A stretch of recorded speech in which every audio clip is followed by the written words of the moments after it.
ఉజ్జయిని మాంకాళమ్మ జాతర సందర్భంగా ప్రతి సంవత్సరం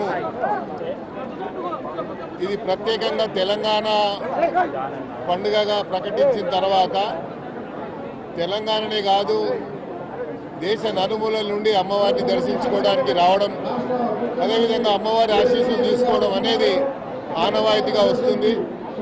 మొన్నటి వరకు ఎలీనో సందర్భంగా వర్షాలు రావేమో, మంచినీటి ఎద్దడి ఉంటుందేమో, రైతులు మరి చాలా సంక్షోభంలో పడతారేమో అన్నటువంటి ఆందోళన ఉన్నప్పుడు చాలా ప్రాంతాల్లో మరి ఆ వరుణదేవుడి పూజా కార్యక్రమాలు చేసిన తర్వాత అమ్మవారు మొన్న గోల్కొండ బోనాలప్పుడు కూడా అమ్మవారిని ప్రత్యేకంగా పూజలు చేసి ఈ రాష్ట్రంలో పుష్కలంగా వర్షాలు కురవాలని, అదేవిధంగా రాష్ట్రం సస్యశ్యామలంగా ఉండాలని, రాష్ట్రంలో నీటి ఎద్దడి ఉండొద్దని, ప్రతి రైతు సంతోషంగా ఉండాలని అమ్మవారిని వేడుకున్నప్పుడు అమ్మవారి దయ వల్ల అమ్మవారి కరుణ వల్ల ఈ రాష్ట్రంలో పుష్కలంగా వర్షాలు కురిసి ఈరోజు రైతు ఉన్నటువంటి చెరువులు, కుంటలు, నదులు మరి ప్రవహిస్తున్నాయి మనం చూస్తూ ఉన్నాం.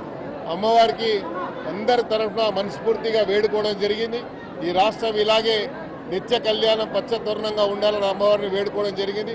ప్రత్యేకంగా ఈ యొక్క ఏర్పాట్ల విషయంలో ముఖ్యమంత్రి గారు ప్రత్యేకమైనటువంటి శ్రద్ధ వహించి మీరు చూస్తున్నారు క్యూ లైన్లు కూడా 3 లైన్లు బోనాలు ఎత్తుకొచ్చే వారికి ఎలాంటి ఇబ్బంది కలగకుండా ఎవరు వచ్చినా కూడా సాఫీగా వాళ్ళ దర్శనం జరుగుని అమ్మవారి ఆశీస్సులు తీసుకోవాలని అందరూ కోరుకున్నట్టుగానే ఈరోజు ప్రభుత్వ పరంగా ప్రధానంగా మీడియా సోదరులకి నేను ధన్యవాదాలు చెప్తా ఉన్నాను.